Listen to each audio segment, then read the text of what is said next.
नमस्कार दोस्तों, स्वागत है आपका अपने वीजी नॉलेज में। आज उस शख्स की बात करने जा रहे हैं जो दाऊद के बड़े भाई साबिर की हत्या में शामिल था, जिसको मन्ना सुरवे ने मौत के मुंह में से बचाया था। जी हाँ, यहाँ बात कर रहे हैं जाफर जमाल सिद्दीकी की। जाफर सिद्दीकी मन्ना सुरवे का बहुत अच्छा मित्र हुआ करता था। जाफर किसी केस में जेल में था तो उसकी मन्ना सुरवे से वहीं पर दोस्ती हुई थी।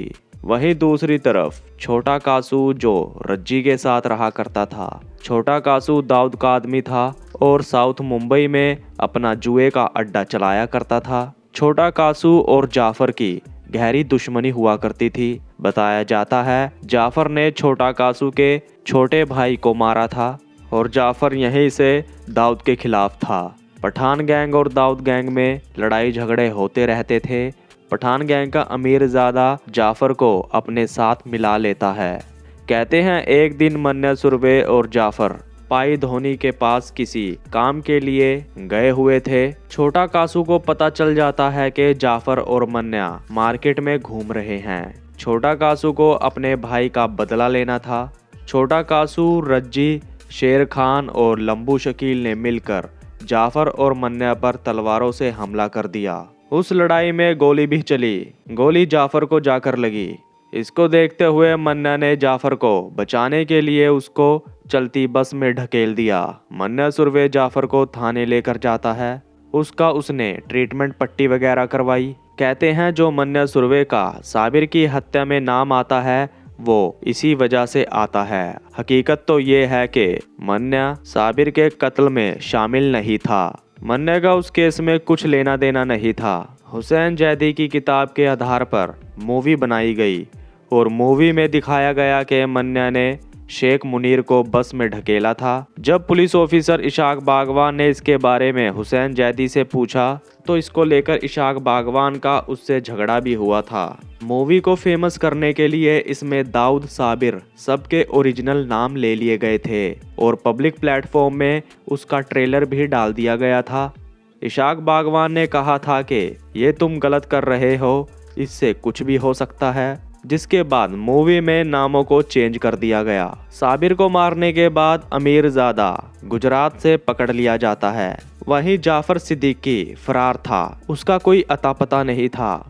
इशाक बागवान ने इंटेरोगेशन में जब अमीरजादा से पूछा तो अमीरजादा ने कहा साबिर को मारने के बाद एम्बेसडर गाड़ी में जब हम गुजरात की तरफ गए थे तो मुंबई क्रॉस करने से पहले ही जाफर गाड़ी से उतर गया था। ऑफिसर इशाक बागवान समझ गए थे कि वो मुंबई से बाहर नहीं गया है, वो मुंबई में ही है। इसके बाद उन्होंने अपने इन्फॉर्मर को एक्टिव किया। बाद में पता चला कि जाफर साउथ मुंबई में एक्सटॉर्शन का रैकेट चला रहा है, जबकि वो वांटेड था, फिर भी वो अपना धंधा धड़ल्ले से चला रहा था, मानो उसको पकड़े जाने का कोई डर ना हो। धीरे धीरे कर और इन्फॉर्मेशन मिलती है कि जाफर जो एक्सटॉर्शन चला रहा है और वो पैसे जो कलेक्ट कर रहा है वो उसका दोस्त अब्दुल गनी नाम का शख्स कर रहा है। ऑफिसर बागवान ने सोचा क्यों ना अब्दुल गनी को उठाकर उसको अपना खबरी बनाया जाए और आगे की इन्फॉर्मेशन इससे ली जाए, लेकिन उनको ये भी डर था कि अब्दुल जाफर को अलर्ट कर देगा। इसको देखते हुए ऑफिसर बागवान ने साउथ मुंबई के निजाम डॉन को इसमें उतारा। कहते हैं निजाम डॉन को इशाक बागवान ने सफ़ी तूफानी के एक केस में पकड़ा था। निजाम डॉन अब्दुल गनी को जानता था। ऑफिसर बागवान ने निजाम को समझाया कि अब्दुल से जाफर की जानकारी निकाली जाए। दोनों ने मिलकर अब्दुल गनी को भरोसे में लिया। जब उससे जाफर के बारे में पूछा कि वो किधर है, अब्दुल गनी जाफर को अरेस्ट करवाने के लिए मान जाता है। अब्दुल ने बताया कि जाफर उससे मुलुंड सिविल हॉस्पिटल में मिलने आने वाला है। अब्दुल गनी ने ऑफिसर और निज़ाम को बताया कि जब भी जाफर उससे मिलने आता है तो वो सामने से आता है और सामने से आते हुए वो 20 से 25 कदम उसको क्रॉस करके आगे चला जाता है। उसका ऐसा करना इसलिए होता है वो देखता है कि पुलिस या उसके दुश्मनों ने उसको पकड़ने के लिए कहीं जाल तो नहीं बिछा रखा। जब जाफर को ट्रस्ट हो जाता है कि वो सेफ है तो तभी वो पीछे आकर मिलता है। ऑफिसर बागवान अपने साथ ऑफिसर मधुकर झंडे को भी लेकर गए थे। वहीं अब्दुल गनी को कह दिया था कि अगर जाफर आए तो उनको सिग्नल कर देना। ऑफिसर बागवान और ऑफिसर झंडे पार्किंग में गाड़ियों के पीछे छिपे हुए थे।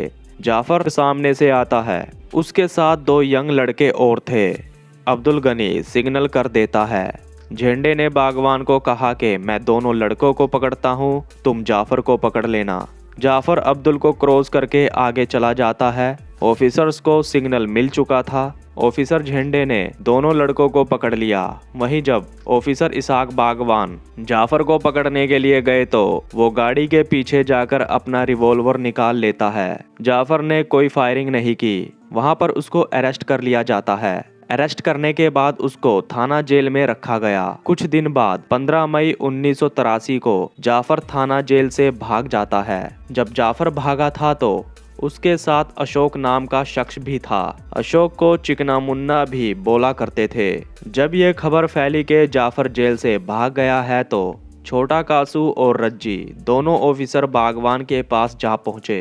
बताया जाता है वहां जाकर उन्होंने बागवान को कहा था कि जाफर को एनकाउंटर में मार दो, हम आपको इसके बदले में 7 लाख रुपए देंगे। मगर ऑफिसर बागवान ने उनके उस ऑफर को ठुकरा दिया। जाफर को दोबारा पकड़ना बहुत मुश्किल था। बागवान अब्दुल गनी को फिर से अपने पास बुलाते हैं। अब्दुल ने कुछ दिनों के बाद ऑफिसर बागवान को बताया कि जाफर जिसके साथ जेल से भागा था, अशोक उर्फ चिकना मुन्ना, वो मलाड में एक जगह पर आएगा। जाफर को अभी भी नहीं पता था कि उसकी खबर अब्दुल गनी दे रहा है। जब पहले मुलुंड सिविल हॉस्पिटल से जाफर को अरेस्ट किया गया था तो उसके साथ अब्दुल गनी को भी अरेस्ट कर लिया गया था, लेकिन कुछ दिनों बाद उसकी जमानत करवाकर उसको छोड़ दिया गया था। ये सब इसलिए किया गया था ताकि जाफर को अब्दुल पर शक ना हो। दोबारा फिर अब्दुल गनी जाफर की इंफॉर्मेशन पुलिस को दे देता है। इसके बाद ट्रैप लगाया गया।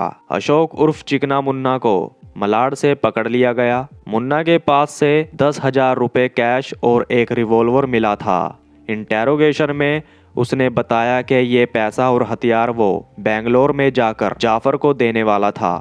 जाफर बेंगलोर में छिपकर बैठा था। पुलिस ने अशोक उर्फ चिकना मुन्ना से पूछा कब और कहां वो मिलने आने वाला था, तो उसने बताया कि बेंगलोर में इस डेट को सूर्य नाम के 5 स्टार होटल में उनकी मीटिंग होने वाली थी। उसी डेट को बागवान अशोक उर्फ चिकना मुन्ना को बेंगलोर लेकर चल पड़ते हैं। वहां जाने के बाद जिस रूम में मुन्ना और जाफर मिलने वाले थे, उसके सामने के 2 रूम पुलिस वालों ने बुक्ड कर लिए।